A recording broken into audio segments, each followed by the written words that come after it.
Yeah, so nice to see everybody again. And today we're going to be going into more details about how the body is an alchemical chamber and basically how you can start activating this alchemical chamber. So today we're going to be looking at why it's not working very well in most of us and how it gets blocked in civilized people.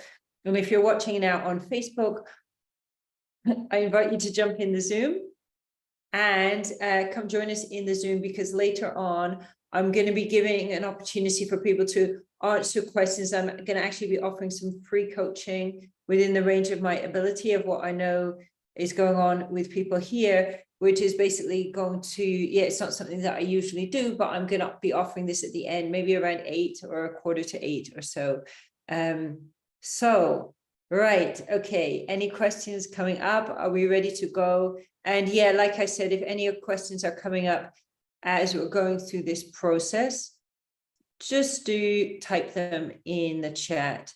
So I'm just really curious, before we start, what was the main thing you took away from yesterday? Can you stick that in the chat for me? What's the main thing you took away and you learned from yesterday?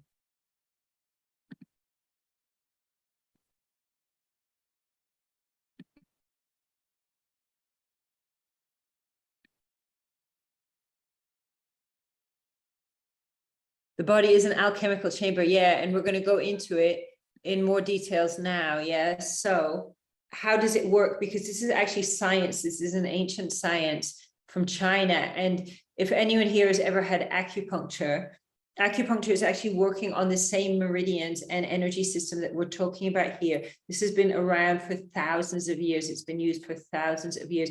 It's not something that some hippie made up in their attic a couple of decades ago, right? This is like stuff that, you know, acupuncture today can cure conditions that like Western medicine doesn't even understand. Like, you know, I've had a medical problem, which probably would have just taken me so many years and so much suffering. If I paid for it privately, it would have cost me like £5,000-10,000, right? And I went for Chinese medicine. It was all cured within a month, and I think under £500 as well. So, and Chinese medicine is more expensive in England than it is in China as well. So yeah, I mean, this ancient system coming from China, and like, I really want to actually pay honor to the fact that, you know, this knowledge has been written down and handed down from generation to generation through these different teachers, specifically through these different Taoist teachers. It's been preserved. It's almost been destroyed at one point by Kublai Khan, apparently tried to destroy it.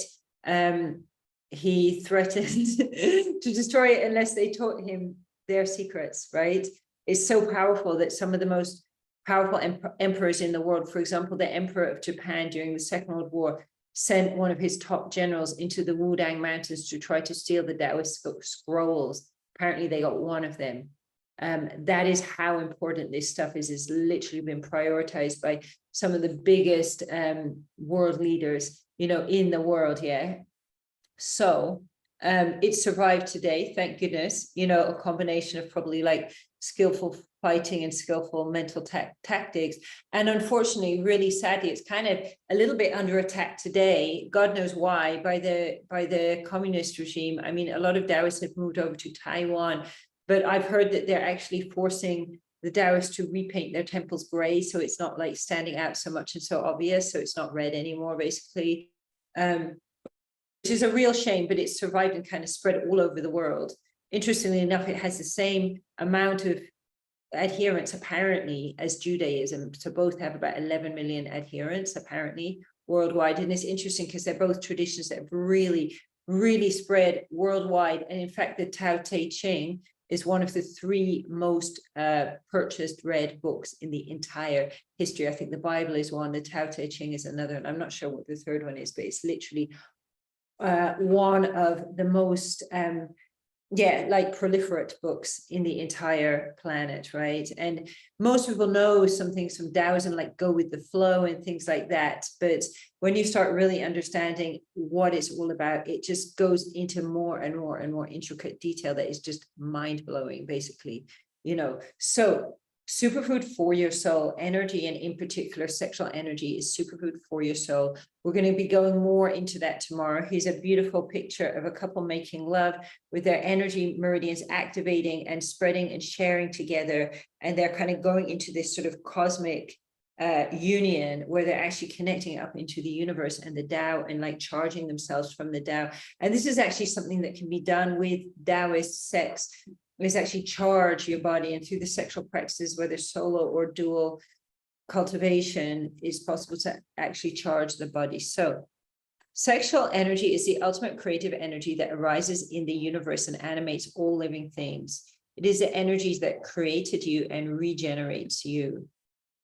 Now, looking at the alchemical chamber, your body contains a complex system of energy transformation centers and meridians. These include your internal organs and also other energy centers that are like chakras and dantians. How you feel is pretty much dependent on how these chambers are operating. So if you're feeling crap and you're having a bad day, it's probably because the energy system is off, right? So, did I hit record here? Oh yeah, I did hit record. I always have these moments of, did I hit record, right? So, right, I know I introduced myself to you guys yesterday, but you know, I've studied and practiced Taoist alchemy like extensively. I've done a degree in Chinese medicine, and I actually healed myself, as I said yesterday, starting off with, you know, like I'd had all these different like health problems and physical problems, mental problems, you name it. I had chronic post-traumatic stress disorder. I was told I was like incurable, you know, chronically ill, all of this, you know, I was having like back pain all the time, going into colds and fevers every other month, chronic anxiety. I couldn't sleep due to just insomnia and stress. I was addicted to cannabis to get to sleep, you know, and I always had my own businesses. I was always working really hard to create, but something wasn't gelling right. Yeah. And something, it was almost like that there was this kind of blanket or paper bag or something over me that I wasn't able to really go to where it was my destiny to go, because my whole energy system was blocked.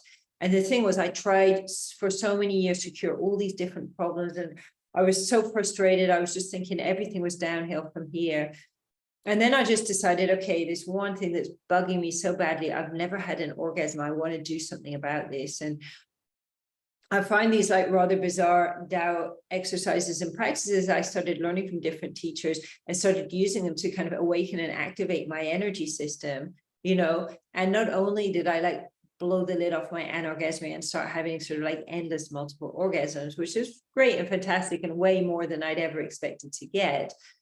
Not only did all these physical health problems disappear, the addiction disappear, and I've been really trying to, you know, overcome it for years, and everyone's like, oh, but it's about willpower. But it's not willpower, because when you have this kind of energy block and addiction, it's just almost beyond you, you know, to heal all these different things, which all seem so separate. And, you know, also looking at how things were going with my projects, that they were never really coming to fruition, you know.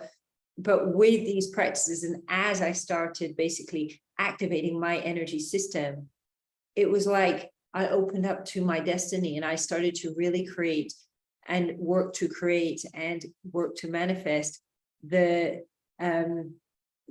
business and the life of my dreams, which is something that's absolutely just aligned with my soul. And I know it's my destiny to create this, you know, and to work with the people and awaken the people that I work with. And even people who get awakened from just reading my Instagram or whatever is really, really cool as well, you know, because it happens. And I hear this from people that they read and posted my Instagram and had their first like G-spot orgasm or something due to the advice I had put there, which is like amazing, you know. But it's even, you know, what it made me realize is we all have our destinies, but most people are going nowhere close to fulfilling their destinies or creating, you know, what is their thing to create in the world. We're all these amazing, unique individuals, but education and programming is turning us into these little cardboard cutouts, which is creating an environment where then we're having all these industries like McDonald's and all these other horrible companies, you know, that are taking over the world, polluting the world, selling us all these poisonous junk products. and making this really boring, uninteresting world. Whereas if each of us was actually putting our talents out into the world and able to do this, having the confidence, the self-love, and the vision to do this, we would be living in a very, very different world, So getting on. Okay, I don't want to bore you too much about who I am because you probably know already. This is me with the Mantak Chia, right? Grandmaster Mantak Chia. Check him out if you don't know him already. I just put a little disclaimer here, right? So these are powerful energies that we are working with, and they must be respected. Many Western people have played with these energies and harmed themselves. Okay, it's not toys. And the Taoist practices that we look at are taught in specific ways, in specific orders. Malpractice can result in serious and permanent health problems. Okay, if it's not powerful, it's not going to be able to hurt you. But when you use it correctly, it's like having an electric saw instead of just your whole life like this and cutting up so many more pieces of wood, which I do cut up pieces of wood because I can do carpentry as well as a lot of other things. But is having a tool to just be able to accelerate what you're doing. So, if people take practices out of context, and this specifically goes with practices where you're moving energy, moving sexual energy, things like the microcosmic orbit, all of the sexual practices, it's really important to do them in the way they're supposed to be done, because, otherwise this powerful energy can go awry. And Kundalini syndrome is a real thing that if we work with the energy properly, 100% we will get no problems. And I can say none of my clients are getting problems. I always make sure everybody's doing the right thing with the energy, storing the energy, grounding themselves, and people don't get problems because they just learn slowly, gradually, all the little bits of how to work with the energy, as opposed to, jumping in right in the middle, in the deep end. So everything I'm covering here is based on the work that I have developed and evolved with my clients.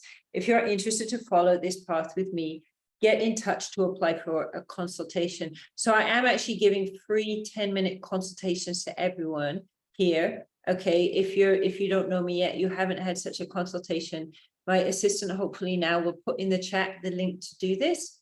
Okay, so that's just 10 minutes. It's not selling you anything. We're just going to go over create a little mini game plan for you about how you can start getting the results in your life and where exactly are the areas that you need to work on. Okay, and what we're talking about here, it is a highly complex system that works by developing your skills to cultivate, transmute, refine, and store energy. You're going to be learning some of these skills today. Even if you've never done this before, you will go away cultivating energy by the end of this. Okay, these are potent and volatile energies that include sexual energy. We're going into the sexual energy tomorrow that we tap into that can harm as well as heal. I don't recommend to practice it without guidance. That said, the benefits of embarking on this path are often felt in weeks of starting. This includes healing from debilitating mental conditions, and the impact is also felt on physical and sexual health. Because this work is holistic, its powerful effects are felt through every layer of life. For example, CEOs that I work with literally find benefits to their whole company within weeks of starting. So your body is an alchemical chamber. We are created out of sexual energy and orgasm. Within us, as an organism, this is the source energy that feeds our meridians. You may identify connecting with this as the horny feeling that you get between your legs. The natural flow of this energy, Jing, is to rise up and to transform in your belly from the feeling of horniness to feeling of vitality as it becomes chi energy in your lower dantian. So by the way, you can see the diagram here now, okay? The lower dantian is 1 inch below your belly button and right in the center of your body. The middle dantian is pretty much where your heart is, in the center of the body. And the upper dantian is in a place in the middle of the brain that we call the crystal palace. Okay, the crystal palace contains the pineal, the pituitary, and the hypothalamus glands, and it's right at the top of the brainstem. So, by the way, guys, I'm going to give out, like, I did these, like, I sometimes do these masterclasses. I've got some really cool recordings that people normally pay for. I want to give one free one to each one of you here. All you need to do is screenshot this, okay, put it onto your Instagram story, tag me in on it, and just drop me a message about what you're interested in, and I'll find the right masterclass to send you.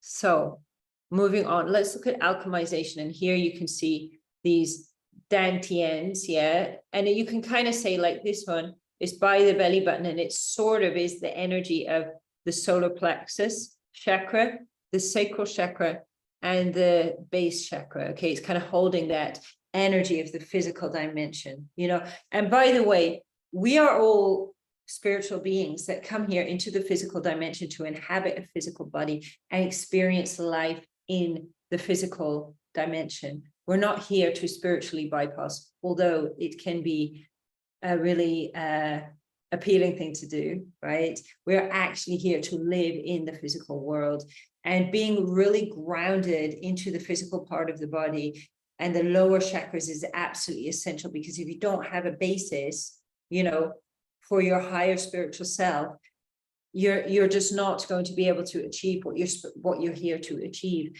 And you know, if you're like, oh, I'm so spiritual, but you don't even have like 2 20-pound notes to rub together or whatever, you know, this is missing the point of what we're here for, because we're really here to have a physical experience in the physical dimension. And that's what we're supposed to learn to deal with the physical world, and to deal with emotions, to deal with sexual energy. This is our karma here. So we see this abdominal dantian, the heart center, and the head dantian, or also known as the crystal palace. Okay, alchemization.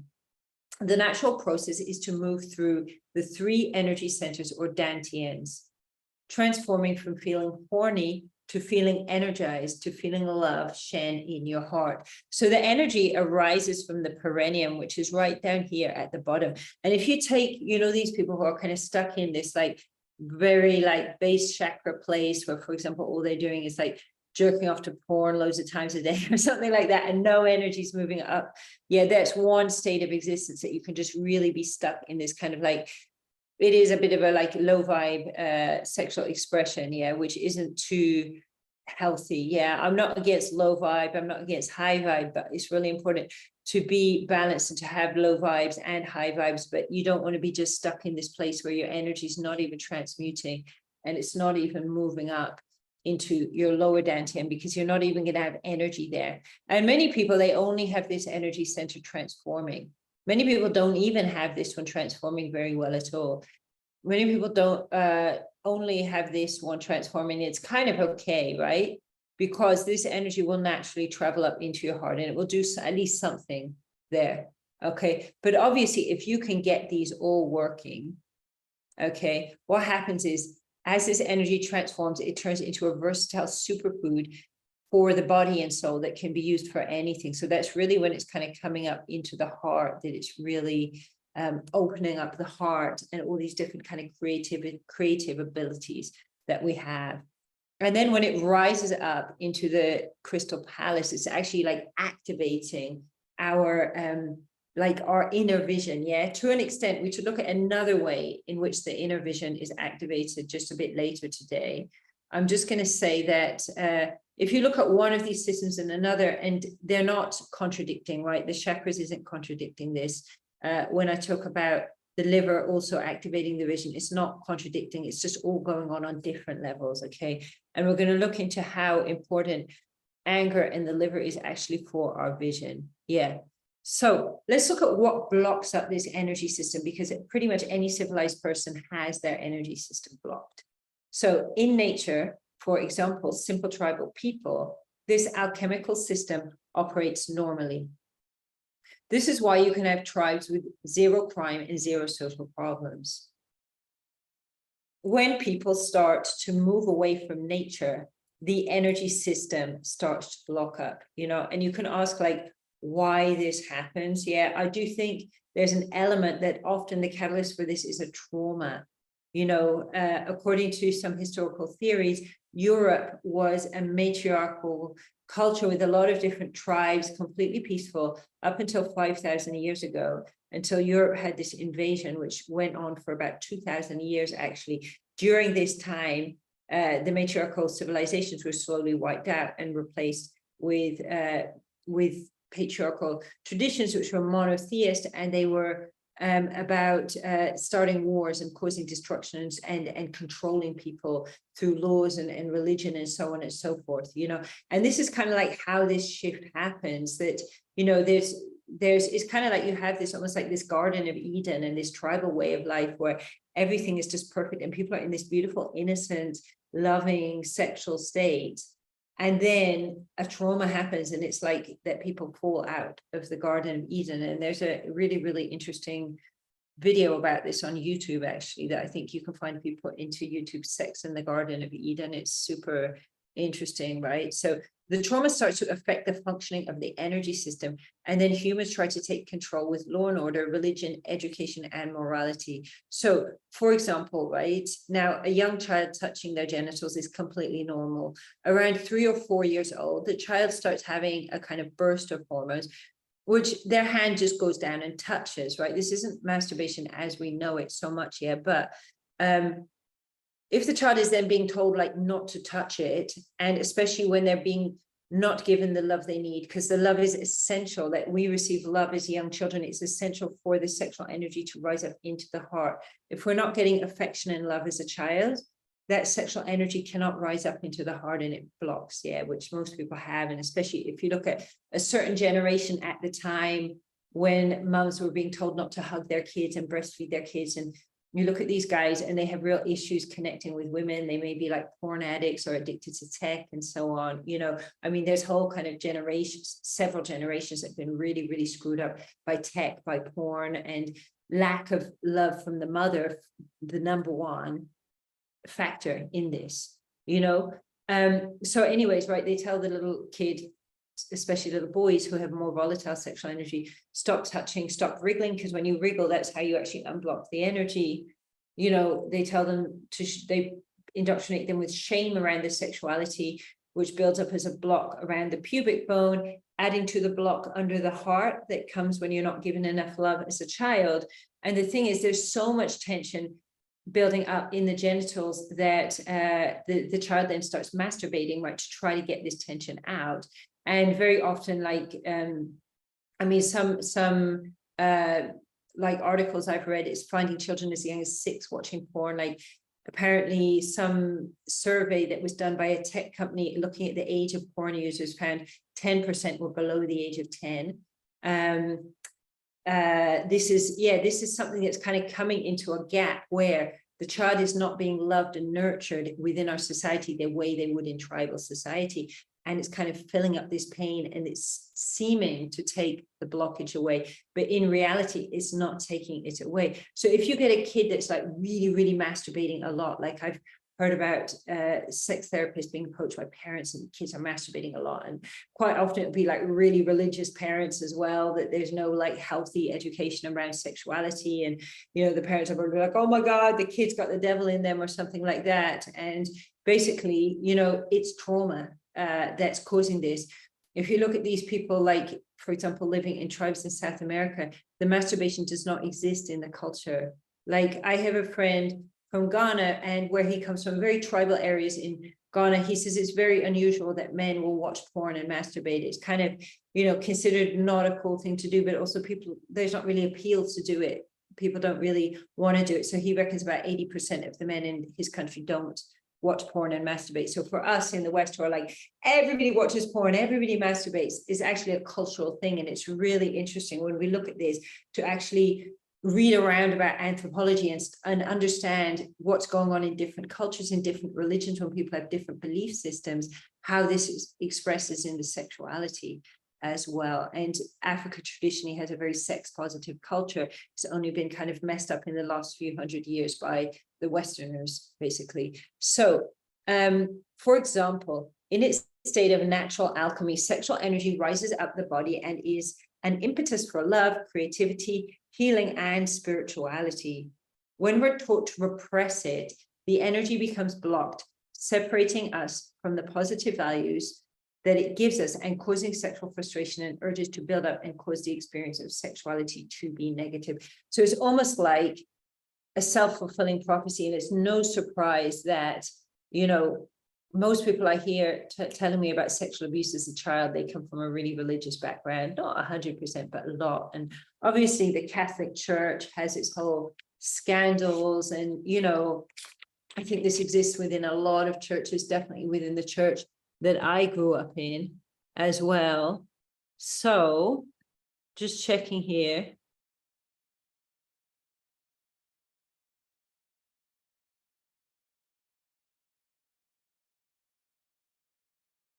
Yeah, my friend made a really good statement today. She says, when you're kind of getting into spirituality, instead of, I think the word she used, faffing it out, yeah, you want to kind of alchemize it and bring it in your body and experience it and follow where it goes, you know, and it can be explored on any level. It can be explored spiritually as well, you know, in terms of healing the body, for sure.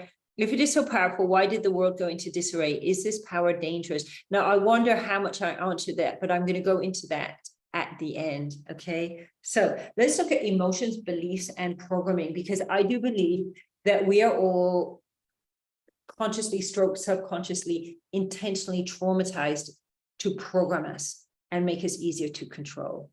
Okay, but if we can understand this, it's very, very different. That we don't need to be controlled in this way, and we can basically find our freedom and find our liberation. So these all kind of tie in together, and I hope that you see the connection between programming and traumatizing, you know, including not giving the kid enough cuddles when it's a tiny little baby and letting it scream on its own, you know. So belief systems and programming are the major reason why this energy becomes blocked. The idea that sexual energy is shameful and should be hidden literally stops this flow. This causes the energy to build up in the genitals due to a blockage in the lower belly, causing tension, which results in sexual frustration, frequent need to release, or sexual shutdown.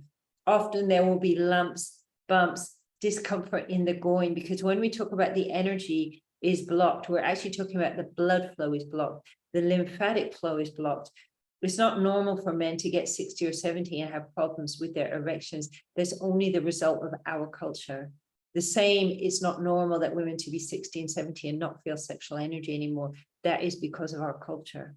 So the fear of love, which is a huge block that builds up here under the belly, under the heart, due to the baby, due to a lack of healthy physical affection, causes a block right under the heart as the body tries to protect the soul by preventing the opening of the heart to love. So it's literally this feeling that, you know, for example, especially in young boys, that all women will betray him, because when he was a tiny little baby, he was actually betrayed by his mother, who was supposed to be hugging him and giving him milk and didn't. And this really impacts and affects the ability of the boy later on in life to have healthy sexuality and healthy relationships. So our morality-based system of understanding sexuality is based on these sexual blockages and demonizes the results of an illiterate morality, which is volatile sexual urges resulting from blocked meridians. So today we're going to look at emotional blockages. Yesterday we learned how to cultivate energy, and today I want to look a little bit about transforming and unblocking and some energy too. And we'll try to transmute a little bit tomorrow. That would be really cool. So according to Taoism, our emotions arise from our internal organs. That is because each organ gives us a desire, which can also be referred to as a spirit or a purpose. And out of the desires come feelings. Okay, for example, the heart makes us want to connect with others. This gives us both love and hate. So we say love, joy, and happiness, hatred, impatience, and cruelty. These are the two sides of the same coin. Okay, the liver gives us the desire to create in the physical dimension. And anger is an obvious result of this, because anger is actually there, and we're going to explore this and how important it is to have a good relationship with your anger if you really want to get anywhere in life. And anger is not what you think it is, probably, if you're thinking, what is she talking about right now? Okay, so the anger is really, really important part of our creative drive. We can say the lungs, they give us the desire to connect up into the universe, to the spiritual dimension. And I'm going to go over this in a moment when we get a different slide with a diagram on it. So for the alchemical system to function properly, we need a balance of positive emotions and negative emotions, and also each organ to have similar amounts of energy as the other. For example, the lungs can send energy down and the liver sends the energy up. If anger is repressed, the liver can't push up, and the results are sadness and depression, because all you've got is this sinking of energy coming from the lungs without the rising up from the liver. And what I'm talking about is basically Chinese medicine. So this is all interconnected. Now, we refer to these as 5 elements. Each element has 2 organs, but we'll only worry about 1 organ right now. So in the fire element, we have the heart. The earth element, we have the spleen. The metal element, we have the lungs. The water element, we have the kidneys. The wood element, we have the liver. Okay, and we can actually see that water feeds wood. Wood feeds fire. Fire feeds earth. Earth feeds metal. And metal feeds water. And we can actually see this in nature around us. It's not just going on within the body, but this is a reflection of all nature around us. And a balanced person will have the same amount of energy in each of these elements, and it will be moving nicely through these 2 cycles. So this is a controlling cycle, because the water controls the fire controls and melts the metal. The metal controls the wood by cutting the tree. The tree controls the earth by holding the earth together, and the earth controls the water because the earth holds the rivers in their banks, essentially. So each of these has what we call a spirit or a desire. The heart, the spirit of the heart is the Shen, which is to connect with others. And the spirit of the liver is the Hun, which is the drive to create in the physical dimension. The spirit of the water element is the Zhu, and it gives us our willpower. The spirit of the lungs are the Po, and these give us the connection up to the spiritual dimension. And the spirit of the spleen is the Yi, and the Yi gives us the ability to be in the present, to be balanced, to be centered, to be grounded. And yeah, okay. So each of these spirits create the emotions, right? The desire to connect creates love and hate. The willpower creates fear and peacefulness. The liver and the Hun spirit, it literally creates anger and kindness. The being in the present, the Yi, it gives us trust and mistrust. And the lungs, the Po, it gives us this desire to connect into the universe, to the spiritual dimensions, which gives us sadness and courage. And as I said, this has been written down apparently 4,500 years ago. This is used by all acupuncturists, Chinese medicine is used all across the world. This is a really like a common, it's like a very common theory that's very worldwide, basically. Okay, and we can see all these beautiful, lovely, positive emotions, and we're like, oh, love, joy, happiness, patience, trust, openness, fairness, courage, sincerity, appreciation, peacefulness, stillness, tranquility, kindness. It's like, oh, don't we love all these emotions, right? Okay, so then we go to the next one and we're going, oh my God, hatred, cruelty, impatience, anger, fear, sadness, worry. When we just hear these names, we're just thinking, oh my God, these are all these bad things we're talking about. Thing is, though, the negative is not bad and the positive is not good. Imagine if someone came to wire the electricity in your house, and at the end, they're like, yeah, I've done such a great job. I've only put the positive wires in the house. I've done such a positive job, you know, and you'll just be like, why aren't my lights working? You know, and this is kind of how we're acting. We're like, why is there all this like unhappiness and drug addiction and mental illness and, you know, just It's because people aren't connected to their purpose. And to connect to our purpose, we need our negative emotions, because what negative emotions do is they guide us, but only if we know how to listen to them. They're really important. They're really, really powerful. Each negative emotion actually holds a gift. And when we can learn how to transmute and get this gift, we can then start to really step into our power. So, the gift of the negative. Emotions are an intelligent messenger system. They consist of negative and positive emotions. Positive emotions are feedback to show us we are doing well, and negative are feedback to direct us on how to act and progress. So it's a bit like if you have a coach and the coach is going, yeah, you need to change this and this, and then you take their advice and you're like, wow, my life is so much better. Negative emotions are like coaches, you know. Our culture doesn't teach people to read the negative messages. Instead, it teaches us to repress them, which causes blockages into the body. So if we go back here, just a couple of steps, what happens is if we don't know how to alchemize and work with the energies of anger, fear, and so on, when we have these emotions, they just go into the organs and they knot up in the organs and they just block the organs.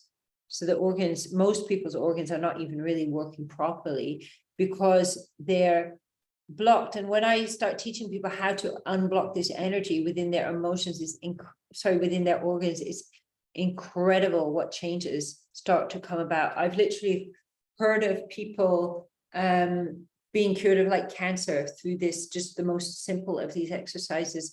And I personally had a client who was developing like a problem with her cervix that the doctor had wanted to operate and remove because the cells were going funny, you know. And she said, she was like, well, Jade, I'm really not doing the exercises as much as you want me to, but there's one really good news. And I'm like, oh, what's that? And she goes, everything in my cervix has gone back to normal. And it'd been going on for like 2 years. And she was like refusing the operation. She was really stressed. So it's amazing, you know, when we start working with the energy, what we can actually do. And when we like really like take ownership also of the fact that, you know, we've lived our life like under these belief systems where we're like creating these self-fulfilling prophecies, like what I mentioned about the sexual energy, but how many people believe themselves incapable of doing something amazing and great? Like how many people think they can't do anything? Yeah, I'll tell you, I work with people, I talk to people, I follow people on social media who have been told, like me, like I was told I was never going to really get over my chronic post-traumatic stress, which I just think now is just a silly label, like pretty much every other psychiatric term or psychological term, whatever. It's just a silly label for blocked energy, basically, you know. But like, for example, there's one guy I follow who's he does free climbing. Like there's only about a very small amount of people in the world who scale these massive cliffs and buildings with no ropes or anything. So you've got to be like a ninja to do this. And he had an accident when he was 19. He was told, you will never climb again. And he's 60 years old climbing things that are just unbelievable, you know, still now. And it just goes to show a lot of the limits that we're given are just self-imposed. Like even the idea, oh, you get old, you just fall apart, you just, you know, everything's just downhill, you need to be on medication, your sexual whatever, it's going to just stop working. I think a lot of this, yeah, is imagination and fantasy. You know, even for us who are living here in the Western world with all the privilege that we have, you know, it's amazing how much more we could actually do if we really understood about what we're actually given and what we have. And, you know, I'm not talking about forcing this onto ourselves or traumatizing ourselves with this. I do think absolutely we need to have space to give ourselves tenderness and gentleness and mother ourselves, you know, which I definitely do to myself. However, when our energy system starts opening up and alchemizing and operating properly, it just becomes very, very easy, and it just becomes very natural. And instead of battling through things, it just starts to flow. And of course, I mean, there's definitely this thing which, as we go through the levels, we can just hit these crazy emotional levels and just be like, like a little kid, you know. But then when you understand what's going on and you understand you just need to breathe and break through it and just be cool with it, it can shift really, really quickly, as opposed to when you kind of attach to it, and then it can turn into basically what they call a mental illness. So our culture, it's all scared and terrified and shaming negative emotions, doesn't teach people to read the negative messages, instead to repress them.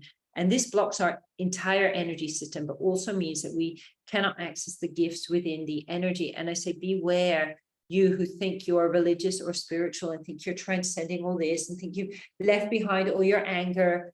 All you've just done is a really, really good job of repressing it, which can make you sick, yeah, and it's going to sabotage your relationships with people, guaranteed. Like, you know, I work with people who've never done any spiritual work before, some who've done spiritual work, a lot of spiritual work.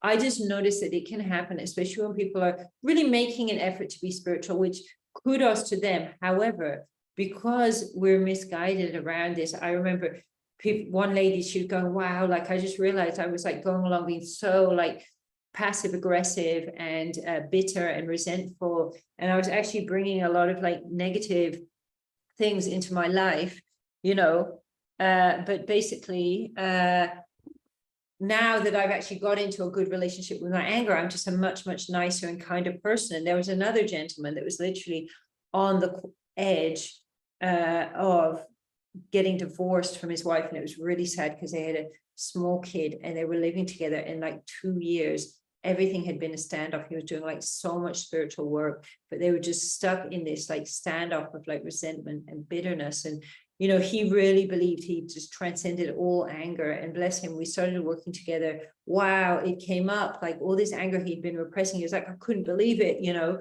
I thought I'd overcome it all, you know. Within a couple of weeks, he was like, Jade, we've had more sex in the last 2 weeks than we have in the last 2 years. Yeah. And like suddenly, like now that like everything sexual is working out, because sex is not this superfluous thing, we're told is very, very deep, and it's essential for a relationship to have good sex. It's really problematic if a relationship is not having good sex, you know. And he's going, now that like I'm back in touch with my energy, like all the things she used to say that used to bug me and I used to argue with her about, I just don't care anymore, you know. And this is just, you know, it's bringing the higher and the lower self into harmony, you know, because we got this higher self up here and the spiritual self, which is a massive ego, right? The spiritual ego is this like massive ego. And basically, you know, we can sit there being, yeah, I'm so transcendent. I'm just this beautiful, peaceful person. All I do is vibrate on the frequency of love, right? And then we've got this guy down there going, hey, I want to have sex. I want to go have a shit. You know, we're like looking down on him going like, all those base desires. And he say, yeah, and I want a Lamborghini too. And we're just like, oh, looking down, yeah, on our lower self. But the thing is that the lower self is the foundation for the higher self. And if we're not integrating the two, right, we're missing out, because the higher self in and of itself can do nothing. It needs the lower self to be able to do stuff in the physical dimension, you know?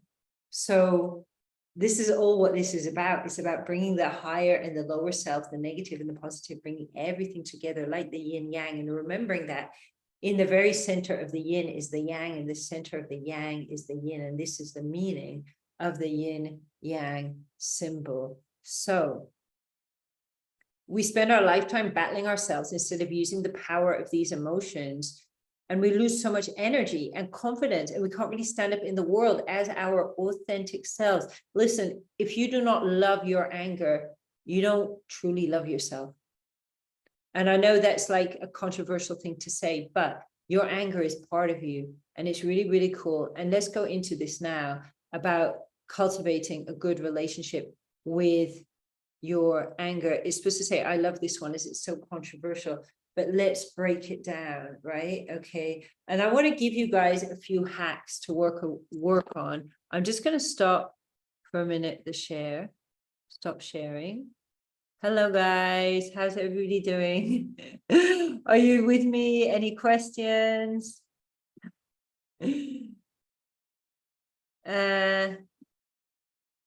Yeah.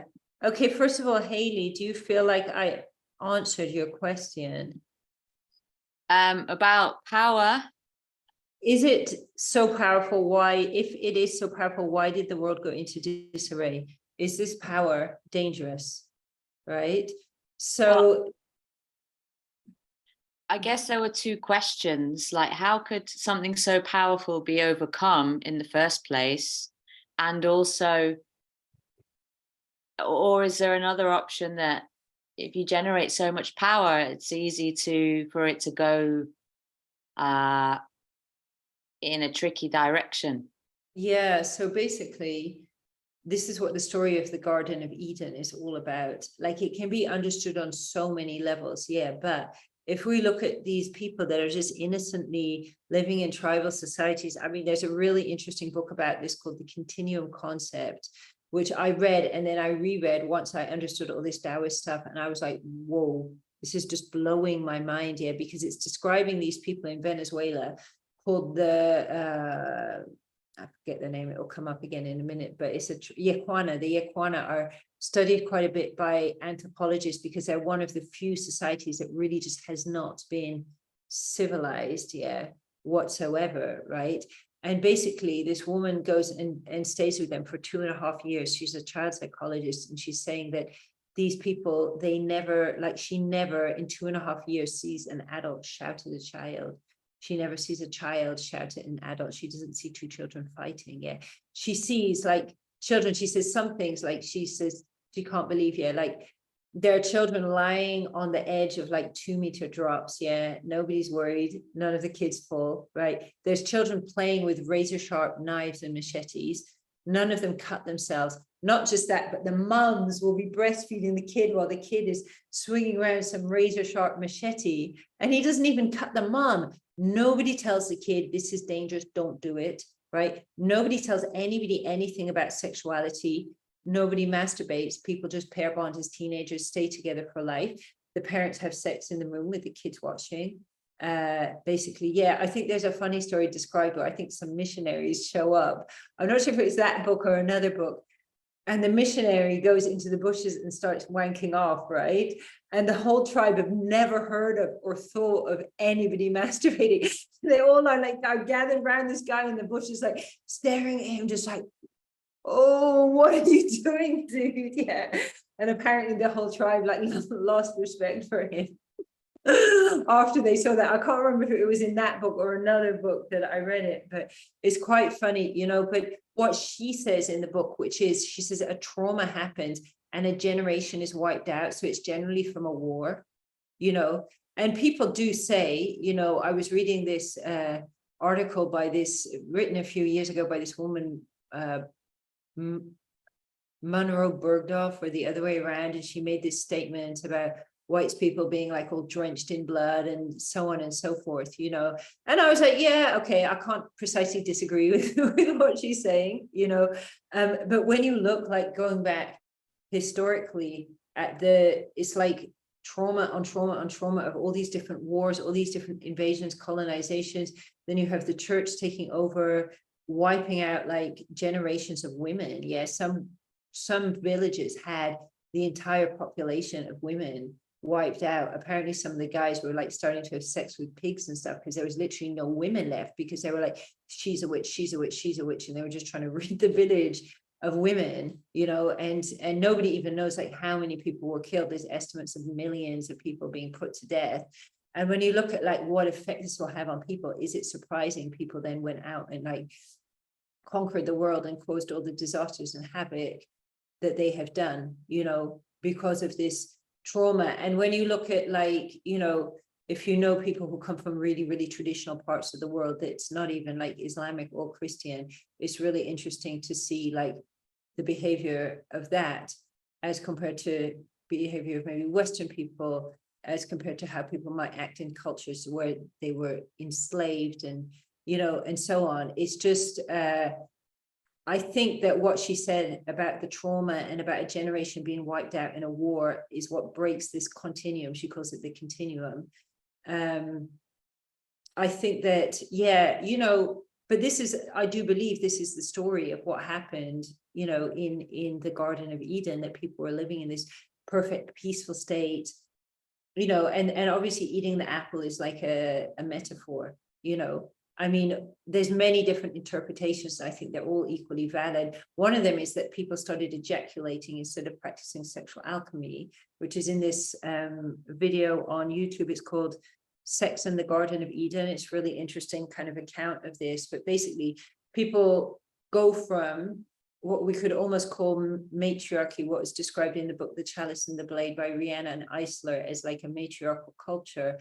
And it would go to, you know, somehow, obviously, when the matriarchal cultures were invaded and they didn't even have weapons or anything, well, they were pretty easily wiped out. And then a new culture was set up, and then more and more people started just fighting with each other in wars and so on and so forth, you know, and the whole culture changed. And the patriarchal cultures was very much dominated by this whole monotheism and the fact of like starting to condemn sexuality, which hadn't been condemned before. You know, people talk about it being about controlling women and so on, you know, controlling energy. I do believe this all happened. Well, not I believe, this happened at a time when the pole star actually shifted from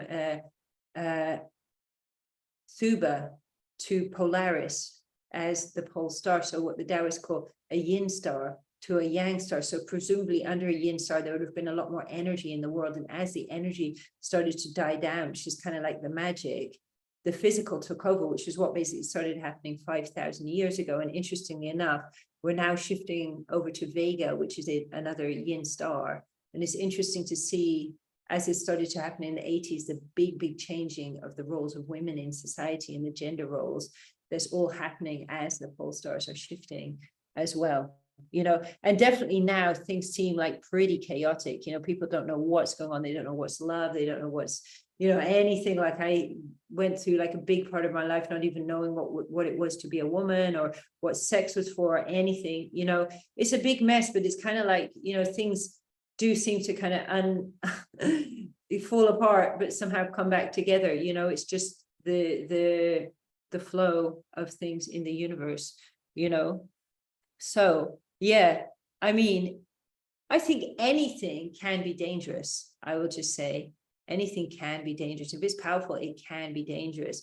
It's about knowing how to use it. Like, for example, if you're going to ride a bicycle, you don't need a license. But if you want to drive a car, you need one. If you want to get into a truck, you need another license. Because as the things get more powerful, it's important to know how to use them. That said, we have sexual energy. We can try to run away from it, but it's there. You know, as Mantak Chia says, if something is there and you can't get rid of it, you might as well make it your best friend. So, you know, yeah, and I think it is our best friend in many, many ways. So let's have a look at how this works. Let's have a look at this actual gift of anger. Okay, so I love this one because it is so controversial, and let us break it down. So anger arises in the liver, which governs our manifestation of creation on the physical dimension. So you can see how this fits in to what we are doing. And because I know this kind of alchemy, there's been times like I've been the most creative where I've actually been really, really angry about certain things, right? And I've just known how to transmute this energy into a literal energized feeling in the body, because it's actually the lifting up of the body, the energizing. And when you know how to transmute it specifically into love, there's a lot of creativity within it. So it's an upward movement of energy that gives us the power to move forward, as well as fuels our creativity. Now imagine if you got some anger gun and you just managed to shoot the entire planet and get rid of all the anger out of everyone, which someone might think, oh, that would be so great. You know, you would find a lot of like really, really exhausted and drained people, actually. Because anger, it's a very, very strong energy. And as Taoists, we don't want to lose any of our energy. We actually want to transform and transmute the energy. So that's why we transform it. And anger is the natural energetic response when our drive to be ourselves is under attack or is thwarted. It's designed to protect us and to allow us to thrive. I know a few people get annoyed when I talk about this, but the manifestation, let's really look at what anger is, because it's not quite what people say it is. So the manifestation of anger can go from passive aggression, resentment, and bitterness, which is really repressed anger, to rage. And rage is what happens when we push the anger down and we push it and try and force it, but it's like we're trying to force the top of the volcano down, and it's going to just fly up in a crazy, uncontrolled way. And actually, in the middle of these two, we find self-confidence and assertiveness, ability to have healthy boundaries. If you're having issues with healthy boundaries, you're having people do perhaps abuse you or whatever, it's a big thing to look at, like what's going on with your anger. And it's so demonized. And if you look at, like, you know, for example, kids that go through rough times and abuse and so on and so forth, and they're really angry, and then they're like punished and told that they're wrong for being angry, when angry is just like a natural reaction actually to what has happened with them, and it's causing so much problems because we don't have an intelligent way of channeling this energy. Is there any questions arising out of this? Just stick them in the chat. Okay, we're going to work on this in a moment. So the gift of anger is creativity. And if you learn to harness the upward flow of energy, it's a power catalyst for creation. So it's interesting when I work with people, like there's some people that are really in extreme states of blocked anger. Okay, you're going to find they probably have some feeling pushed over by other people all the time. They probably will have like a shutdown of sexual energy. They're probably going to have even health problems, cancer, things like this. Yeah, there's definitely like a certain type of problems when someone blocks down the anger and resentment, you know, and so on is very, very common. When I encourage the person to get in touch with their anger and start alchemizing it, and I teach them the techniques of alchemization, what happens is, one woman I remember saying, I'm just so much calmer, you know, I feel so much better around other people. Another one, oh my God, I didn't realize how resentful and bitter and passive aggressive I was. And now I'm just able to like be full of joy. You know, another woman, she's now basically, she was really, really struggling to get her business together. And now her business is running much better now that she's, you know, not trying to be the nice girl and, you know, and the people pleaser all the time, but she's actually got in touch with her desires and her path and who she actually is. So, you know, sometimes people have no energy that they can connect with, that they need to find that to tap into. Other people, often they'll have things they remember, they get angry about. And I know, like, some people hear me saying this, and they're like, what's she telling everyone to do? To go around getting angry at everyone, to smash things up and so on and so forth. Anger is not about projecting something onto someone else. Just as like love is not about projecting onto someone else. We think of these emotions as being about projecting onto people, but no, it's not. Yeah. And I'd actually like to just now give you like a really, really quick hack. If you have had an experience that comes to mind, so just bring to mind the first thing that comes to mind when it's like something you've got this like blocked negative energy around, and you're kind of feeling angry, resentful, raging, whatever it is, bitter, passive aggressive, you know, something has happened that you're just like, oh, okay, right, okay. And let's just bring that to mind. Yeah. And just shut our eyes, getting a little bit comfortable as we do this, right? And I want you to really actually bring that feeling into your mind, yeah, and really just hold it there. So something you're angry about, basically, you know, and I want you to just hold it there in a minute with love and acceptance, really going into the center of it. And it's like you're kind of looking into it with your eyes. And now I want you to move your eyeballs with your eyes shut to the right, and then to the left, and then to the right and the left. And I want you to start going right, left, right, left, right, left. Let's do it 21 times. As you're actually thinking about this incident. Something you really have an attached emotion to. It doesn't have to be anger, but anger, it works really well for anger.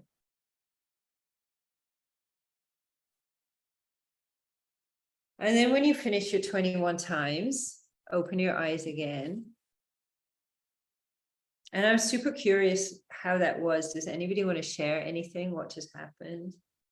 What they experienced?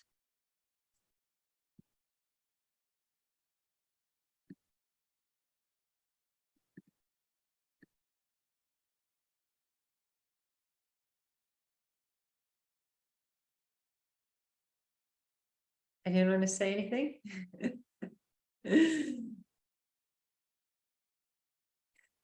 Okay, let's try another version of this, right? Okay, you can take the same experience. And now we're going to do similar with the eyes, but what we're going to do is we're going to do anti-clockwise circles. So anti-clockwise means you're the clock, right? Okay.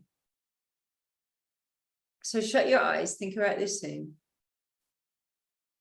And really hold it there and start making.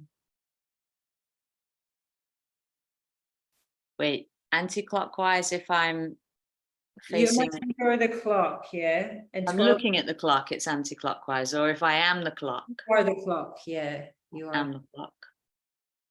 Okay.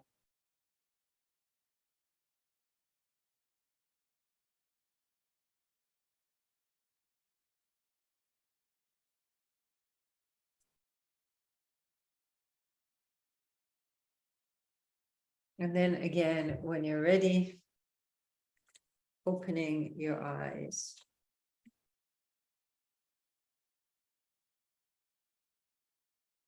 So this is the stuff Taoists have known for thousands of years. And what you're doing is actually kind of replicating the REM stage when you're asleep. And it's actually now being used EMDR to treat people with post-traumatic stress disorder and being found as a really effective thing. So it's the right, left, right, left, right, left with the eyes and the anti-clockwise circles, because we always got anti-clockwise if we are releasing.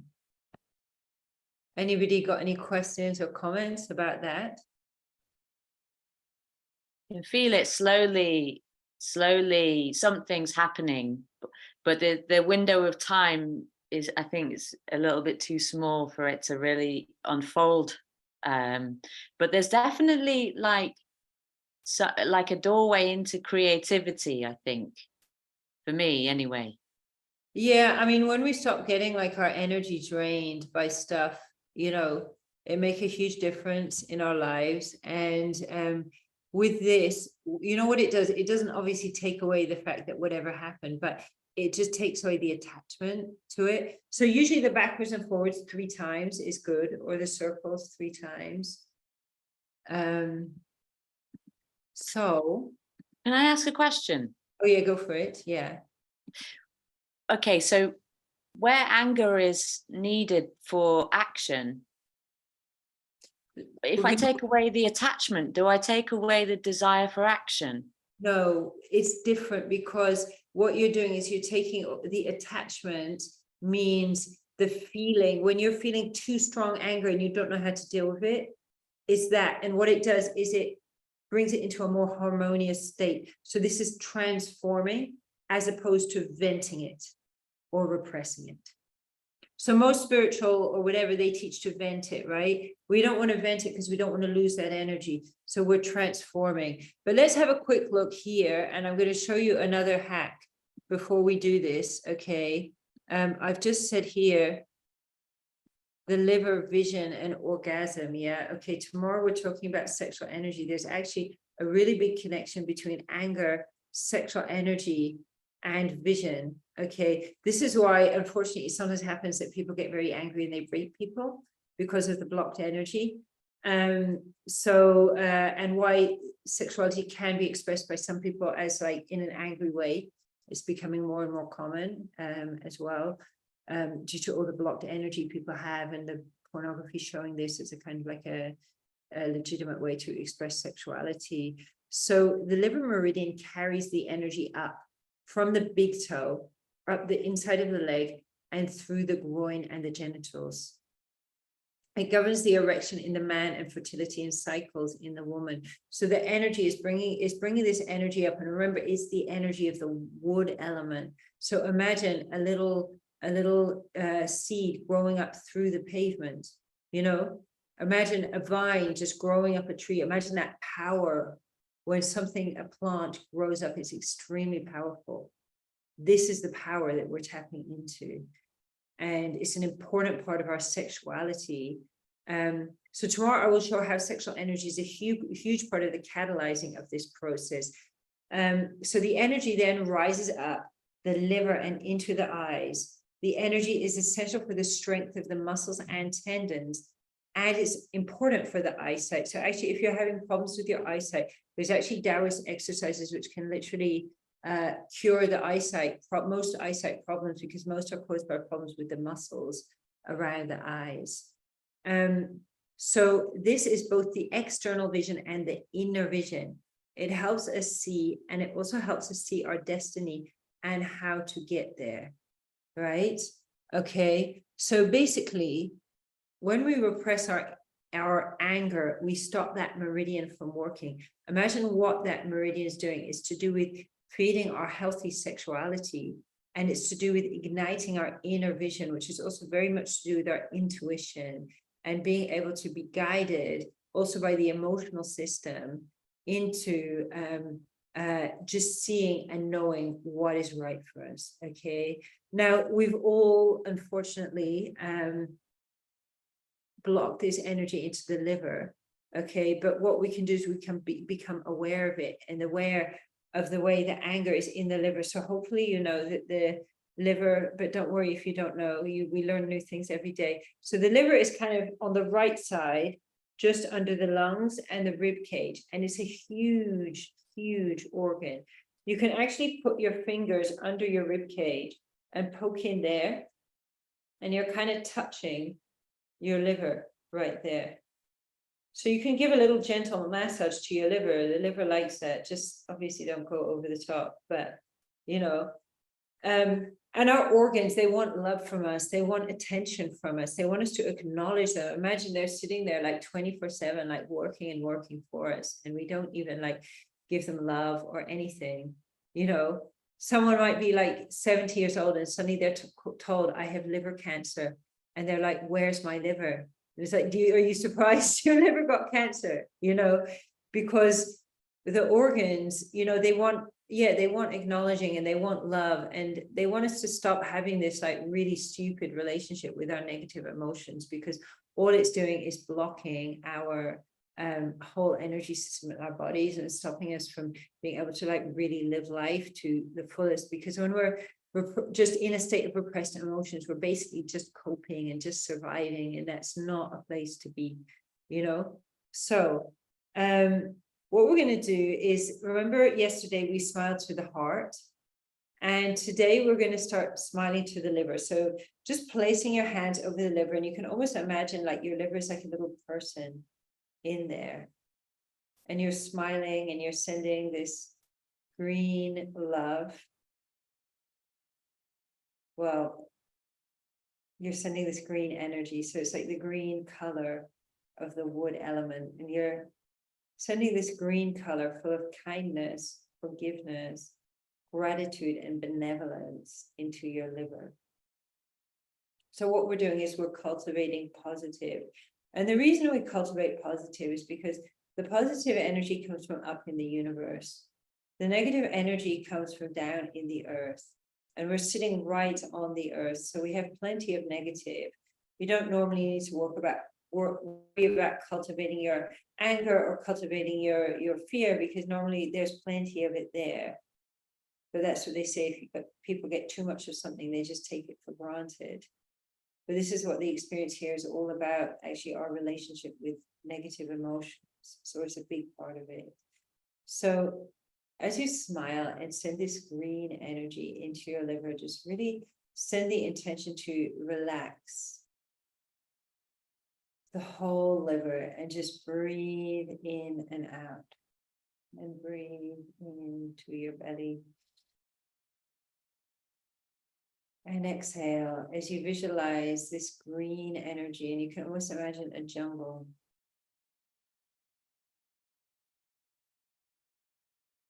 In your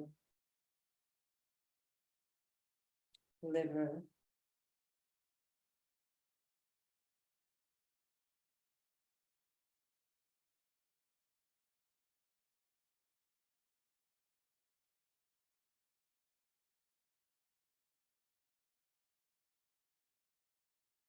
And you can almost like connect with the fact that your liver is here, like allowing you to manifest in the physical dimension.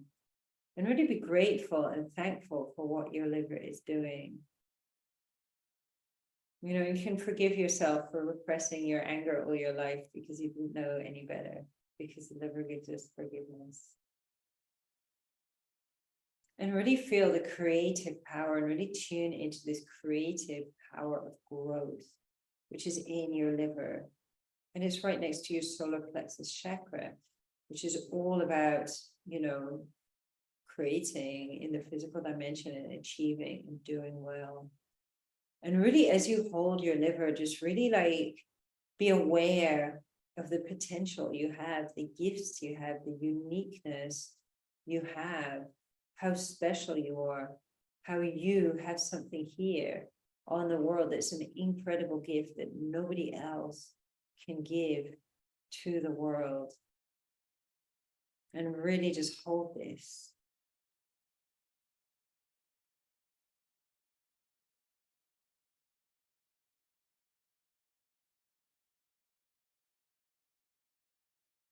Hold this feeling. And the feeling of your power in your head.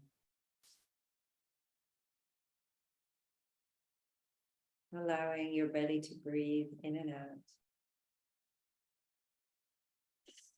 And now let us just unblock a bit of this energy. Okay, so we're going to just take anything from the liver that doesn't belong there. And we're going to be like, we're looking into the liver like we looked into the heart. And we're going to start to scan with the eyes from the right to left, right to left, right to left. And we're going to just collect any energies that don't belong there. We don't really need to give them a name, but it might be tension, discomfort, or just anything we notice that just doesn't quite belong there. And we can trust our soul, our subconscious, and our energy field just to take those things as we do the visualization and the movement with our eyes. Just trust in the process.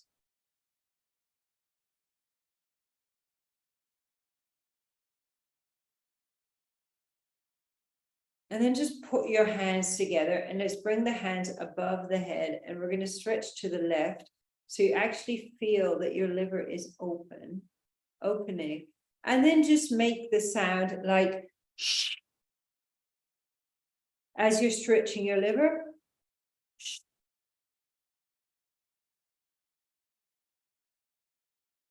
So you're just using that sound to create a vibration in your liver, which just opens up the energy. Because also when we start working later with sexual energy, very much what we're doing is we're creating a vibration within our bodies. And the vibration is actually opening up the body. So as we do go through these different hacks of working with energy, and we slowly start to open the body up bit by bit, we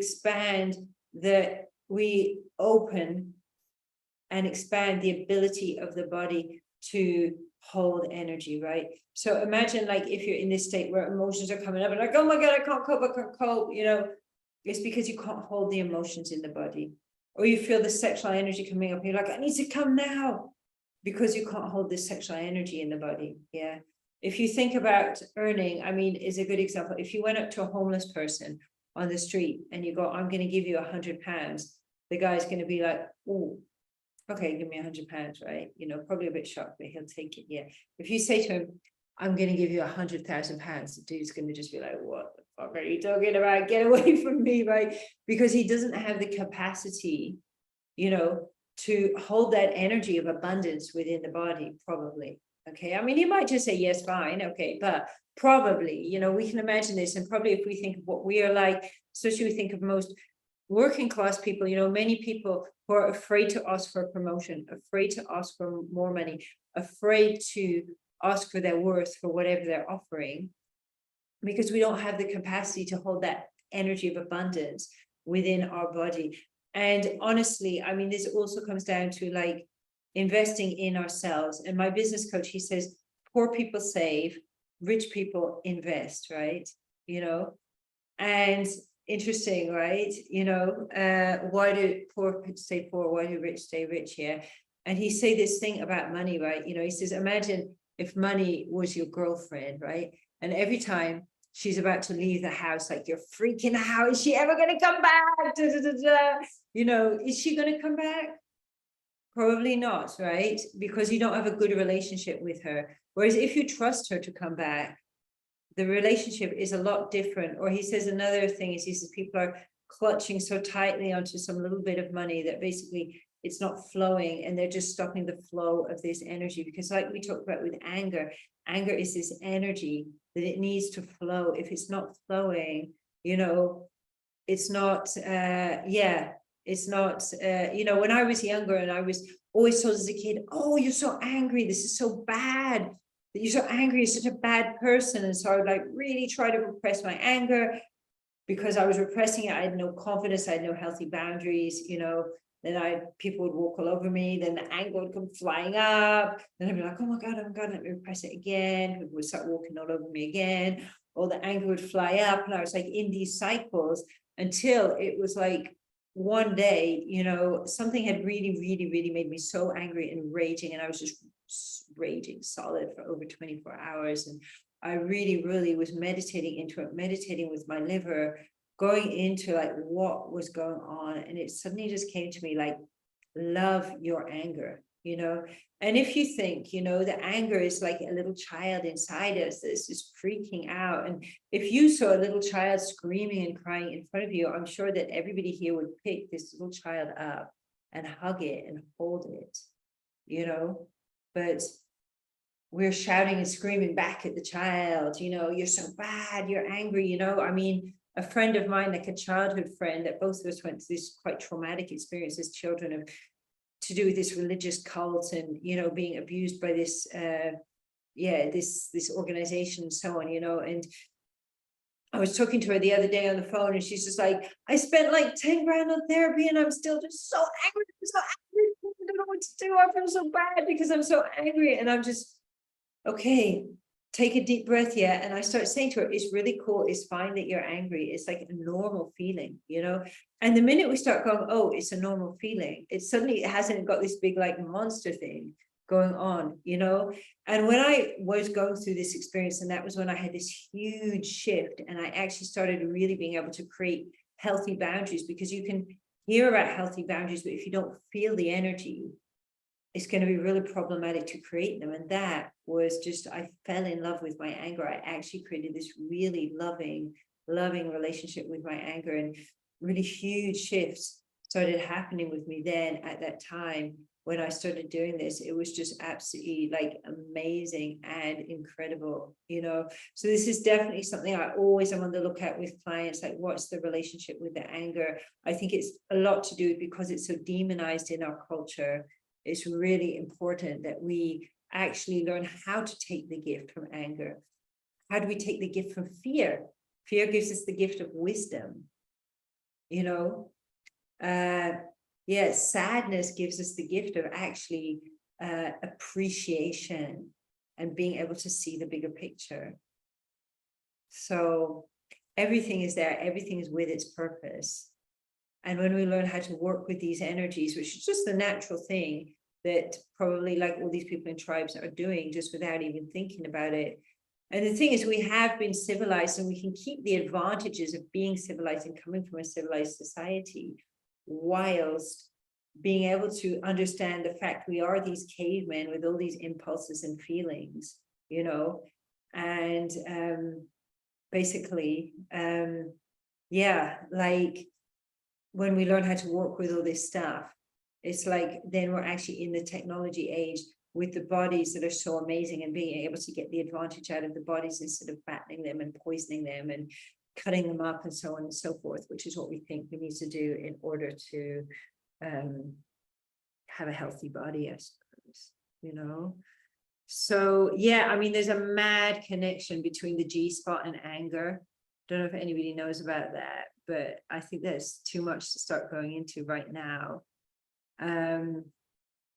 Are there any more questions? And can I just remind you guys, like everybody here, and if you're also watching on the Facebook or the replay, that I want to offer you a free gift of like, I have all these different masterclasses about everything from like sexual reflexology to sexual transmutation, about the vagus nerve to you know, manifestation and abundance and so on and so forth. So just drop me a message on the social media that you found me on, or if you don't know me, you can drop me also. I will put my WhatsApp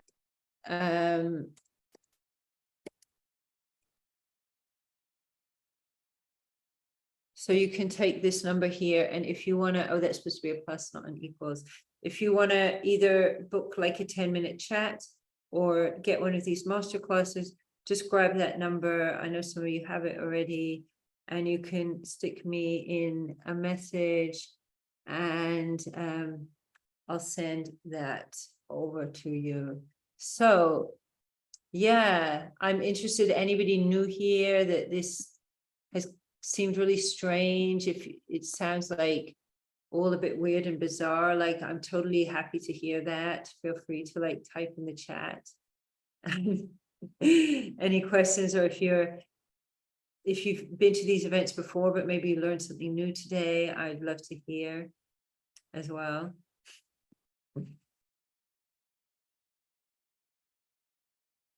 What's your takeaway from today? I don't want to speak again because I want other people to speak too, but I just want to say I'm absolutely buzzing with all of this information. It's really, I had a bit of experience myself studying the 5 elements, but your new angle on it is just deepening the learning for me, and I'm so excited. So I just want to thank you for that. I'm really grateful. It's totally, yeah. It's totally my pleasure. If you want to speak, just unmute anybody, okay? And I can see you unmuting. Okay. Yes, can I just say one thing, which was, you know, I learned about all this stuff, and I learned about it just in the strict Taoist style, which is quite nerdy, and it's not so applied into the real world.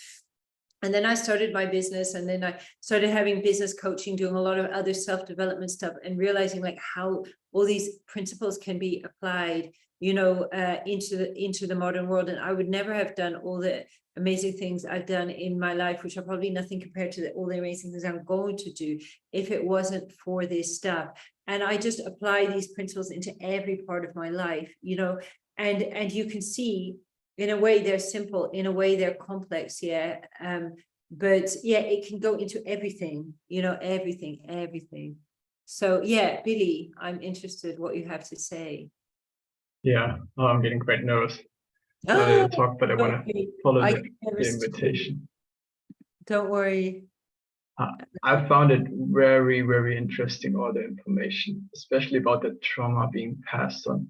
And what really, I think what me right now gave me a deeper understanding what happened in me is like the knowledge about the sexual development, especially with boys, where the milk and the mother love is so important, which creates that initial bond between man and woman, sets up the baseline of the relationship. Because I noticed myself that I'm looking for this energy. I'm looking for a nurturing energy. I'm looking for female energy, and simultaneously I'm looking for my sexual energy also looks for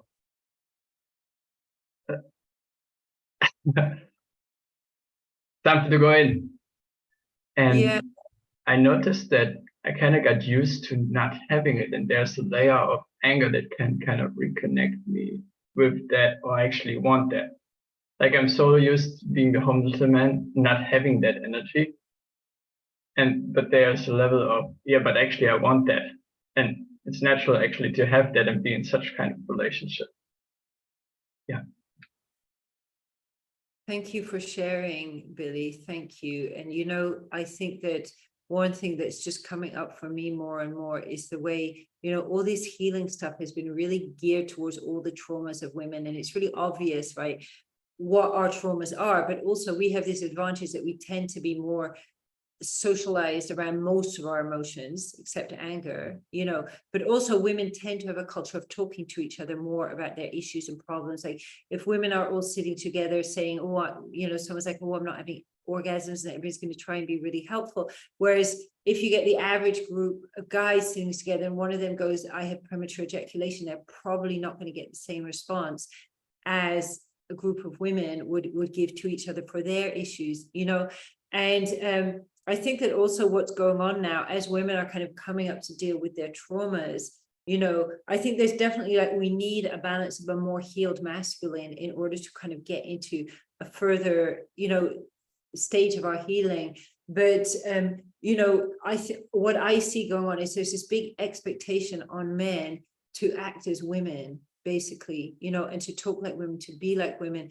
Also, this whole PC thing, I think it is very kind of feminine, which isn't a bad thing. And obviously there's good stuff like PC and woke or whatever. It has something good at its center, but then it can kind of go to such an extent that, you know, anybody's afraid to, you know, open their mouth, or like men are afraid to, you know, obviously nobody should feel entitled to sexually assault another person. Women do it to men, men do it to women. Nobody should feel entitled to do that, absolutely. But if someone is like afraid to kind of sexually approach someone or be in touch with their sexuality or whatever, you know, it's not helping women to have like a load of like emasculated guys who aren't in a healthy relationship with their masculine, because if they're not in a healthy relationship with the masculine, inevitably it's going to be like toxic in some kind of a way, even if it's like toxic little, toxic repressed. You know, there's nothing more that men can actually give to women than to just really get in touch with their own